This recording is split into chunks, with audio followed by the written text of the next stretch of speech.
Olá, pessoal da Bocaina, eu sou o Lucas Ferilo e estou aqui no evento do 10º Eugene Varmin Lecture, que é um evento já periódico aqui na UFMG, e esse ano, nessa edição, na sua 10ª edição, ele teve o tema principal de serviços ambientais e valoração ambiental. E eu estou aqui agora para conversar com a Gabriela Duarte, que já conheço há muito tempo, a gente foi contemporânea aí no curso de Biologia na UFMG. Ela fez mestrado no mesmo programa que eu, da Ecologia aqui, e ela, no meio desse monte de nomes aí importantes internacionais, veio tratar sobre a sua dissertação de mestrado, que você apresentou, na verdade, defendeu há pouquíssimo tempo, Isso. Tipo, semana passada, Não, foi segunda-feira essa semana ainda, tem 3 dias. E o que você tratou mais foram áreas prioritárias para conservação aqui no quadrilátero ferrífero, Isso. Para quem não conhece, o quadrilátero é uma província muito interessante que já é explorada, tem uma riqueza muito grande de minerais, principalmente minério de ferro, e a cidade de Belo Horizonte está inserida nesse contexto. Então, e Ouro Preto, por exemplo, que é uma cidade muito antiga também, então dá para entender o quão ameaçada essa região está, E além disso, ela tem muita diversidade, e é disso que seu mestrado tratou, Então, fala um pouco sobre o seu trabalho, do que foi feito. Falo.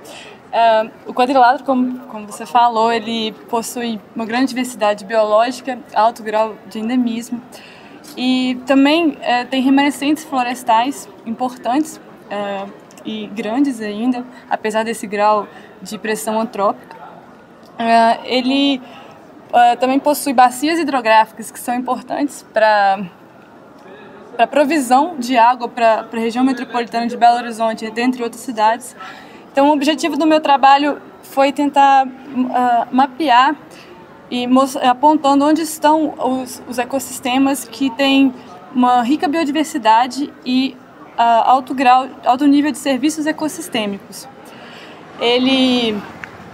Eu tentei quantificar esses serviços, principalmente focando dentro da biodiversidade, o estoque de carbono e a retenção de sedimentos, que é importante para segurar os sedimentos que vão de outro modo, iriam para os rios, prejudicando a produção de água, e a qualidade dessa água.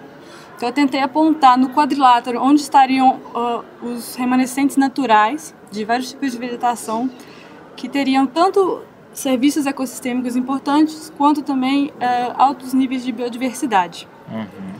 E nós conseguimos encontrar algumas dessas áreas prioritárias, que eu chamei de prioritárias para conservação, e também encontramos áreas que havia uma compensação entre que você tinha altos níveis de biodiversidade, porém não tinha grandes níveis de serviços. Uhum. Eu acredito que as áreas que são importantes para ambos, elas podem trazer uma nova justificativa para a conservação ambiental dentro dessa região que é tão impactada antropicamente, perdendo um pouco desses benefícios para as comunidades, para a população em geral.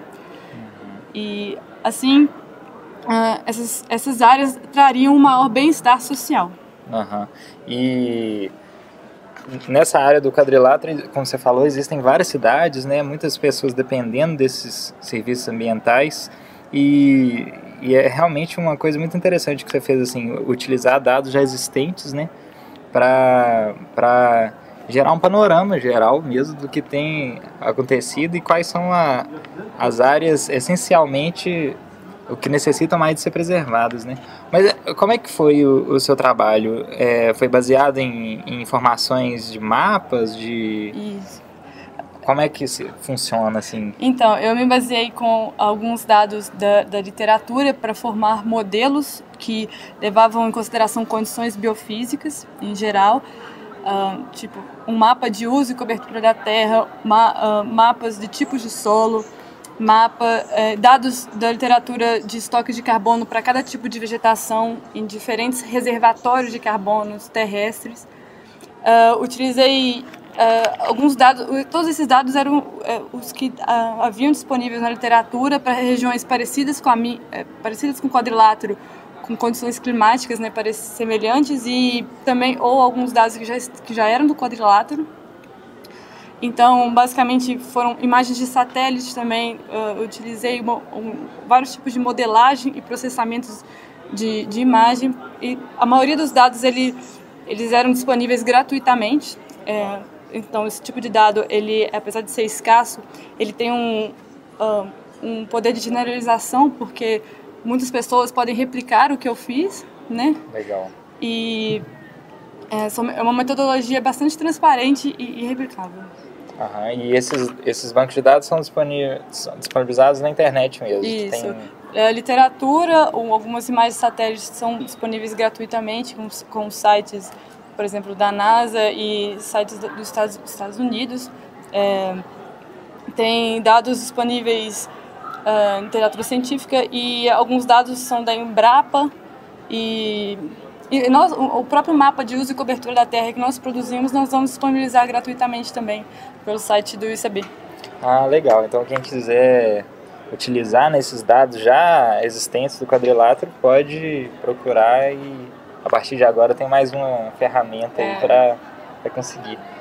Legal demais, Gabi. Então, só para finalizar mesmo, para o nosso público, que é constituído mais de biólogos mesmo, com a gente, então quem tem interesse nessa área de modelagem, de utilização de banco de dados, você tem alguma indicação assim de literatura? Tenho. Tem um livro que foi produzido pelo pessoal da Natural Capital Project, que é uma parceria. Esse projeto é uma parceria entre as universidades duas universidades dos Estados Unidos, que é de Stanford e Minnesota, e duas ONGs, que é a TNC e a WWF. Esse pessoal mandou um livro, fizeram um livro que fala muito sobre mapeamento, modelagem, essa questão de sinergismo entre serviços ecossistêmicos e a biodiversidade. Eles dão uma resumida uma boa iniciação, né, para quem quer entrar no tema. Eles dão uma resumida na área e quais são os principais desafios, também eles falam. Eu me baseei muito, né, nessas pesquisas que eles fizeram e que indicam nesse livro.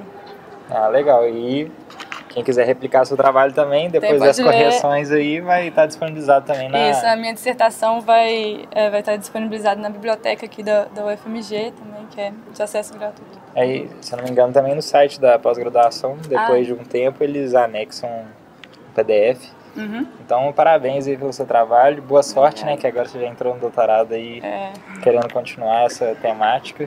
E para quem tiver interesse de continuar estudos no quadrilátero, ou então replicar, né, essa ideia para outras partes tão interessantes também do país, fique à vontade aí, e esse conhecimento sempre vai ser bem-vindo.